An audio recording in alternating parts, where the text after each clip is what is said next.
આજે રાષ્ટ્રીય પછાત એકતા મંચ અધ્યક્ષ અને ગઢડા વિધાનસભાના પૂર્વ ઉમેદવાર શ્રી મંજીભાઈ સોલંકી અને સાથીઓ દ્વારા બોટાદ પાળિયાદ રોડ ઉપર હવન કરી આહુતિ આપી અને વિરોધ કર્યો હતો. ભાજપા સરકાર દ્વારા કરેલ ભ્રષ્ટાચારને ઉજાગર કર્યો હતો. વિઠ્ઠલભાઈ સાપરિયા, ઇમરાનભાઈ કળત્રા, સાજીદભાઈ આરફ, પંકજભાઈ સોલંકી, આરીફભાઈ ભાસ, હરગોવિંદભાઈ સાબળિયા, જાકીરભાઈ સંધી અને સાથીઓ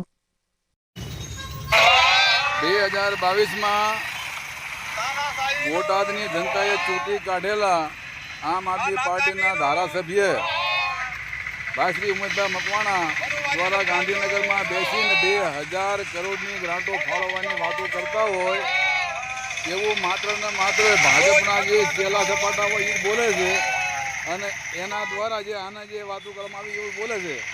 આ 2000 કરોડમાંથી ખાલી 25 કરોડ રૂપિયા ફાળવે તો બોટાદથી પાળિયાદ રોડ જે વ્યવસ્થિત થઈ જાય અને આમ જનતાના જો રોજે રોજ નુકસાન થાય.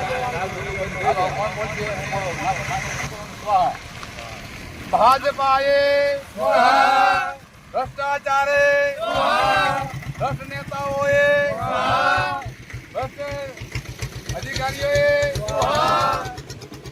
આ ભાજપાનો ભ્રષ્ટાચાર રોડ માથે ખાડા ભરશે કોણ ભરશે કોણ 2027 તમારું થશે 21મી સદીનો વિકાસ આ ભાજપાનો વિકાસ આજો નાખો બોલો બસવા બોલો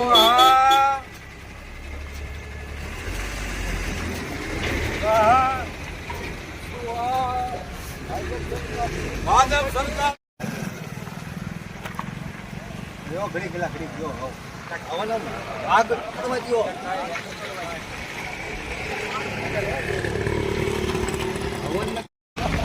આ છે ભાજપ સરકાર બદલ લગા જાઓ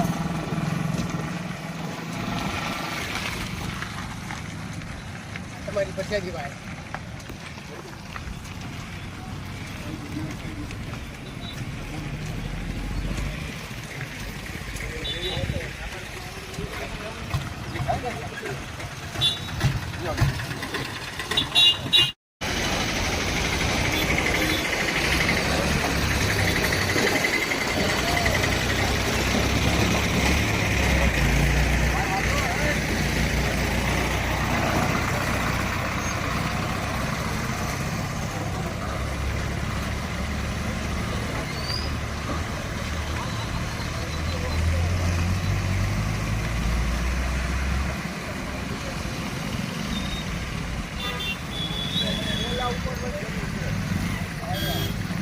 ઓકે યાર ઉપનો ઢગલો પડ્યો હતો તપસીનો પરમદી રાજે મોટરસાઇકલ ફટકારા કેટલા વાહન ફટકારા કેટલાના એક્સિડન્ટ થયા.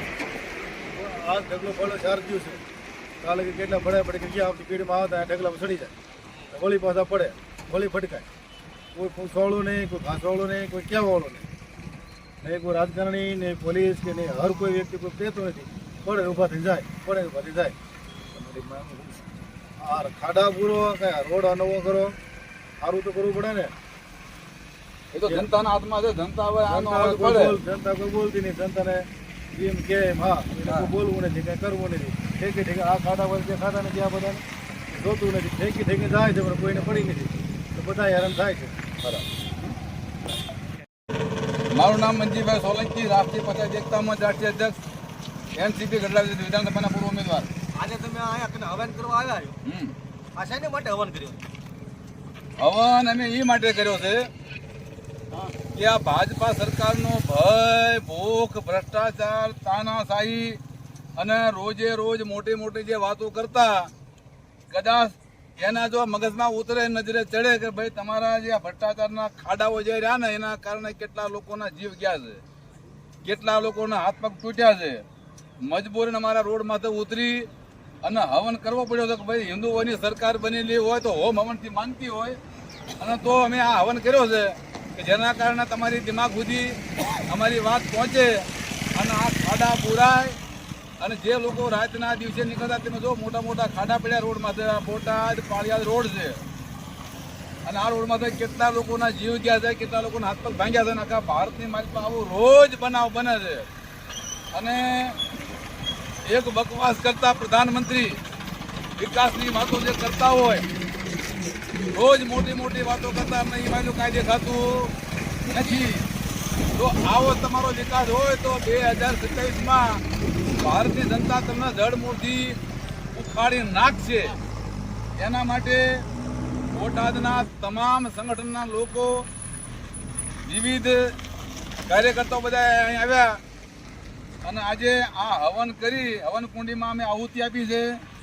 ભાજપા સરકારના ભ્રષ્ટાચારી એના અધિકારીઓની, ચૂંટાયેલા પ્રતિનિધિઓનો તમામનો અમે અહીંયા હવન કર્યો છે અને આહુતિ આપી છે કે આવનારા સમયની માલિપા ભાજપા સરકાર જાગે અને લોકોને જે પ્રશ્ન છે એને સોલ્વ કરે. જય ભીમ, જય ભારત, જય સંવિધાન.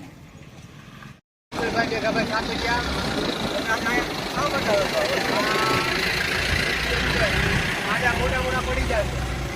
ઘણા બહેનો ભાઈઓના હાથ તો તૂટી ગયા છે. ઘણા બહેનો ભાઈઓના જીવ પણ લેવાના છે. તો આ ભાજપ સરકારને ધ્યાનમાં આવતું નથી. એના કારણે અમારી ટીમને, સાથી મિત્રોને રોડ માથે બેઠીને નાળા ઉપર હવન કરવી અને આ હવનનો ધુમાડો ભાજપ સરકારના નાકને મગજમાં ઘૂસી જાય તો ખાડા પુરાય જાય. જય ભીમ, જય સાથી મિત્રો, જય સંવિધાન.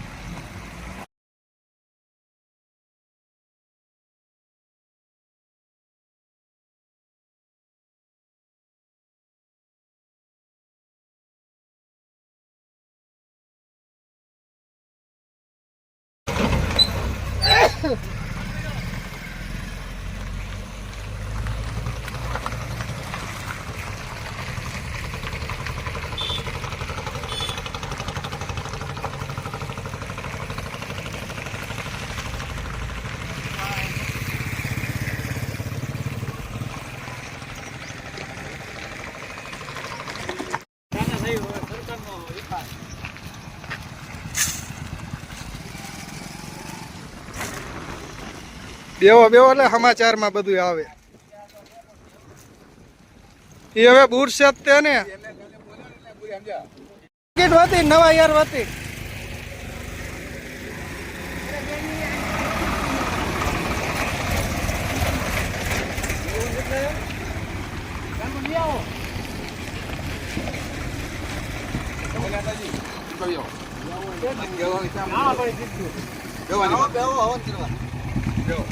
હલો હલો, ખાડા બુરાઈ જાય હવન કરવા. આ ભાજપની સરકારમાં જોઈ લો.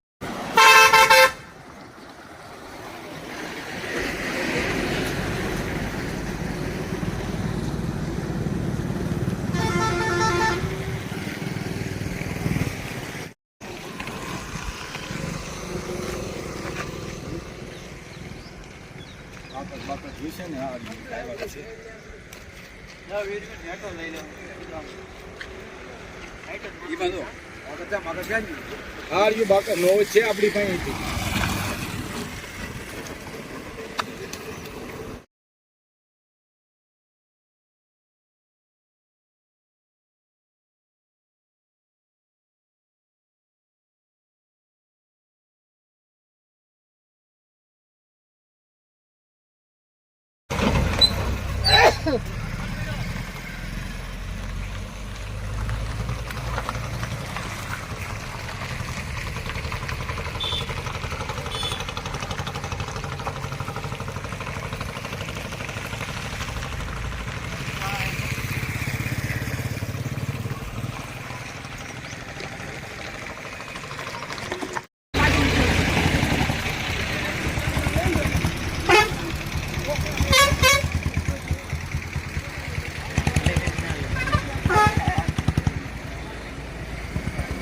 So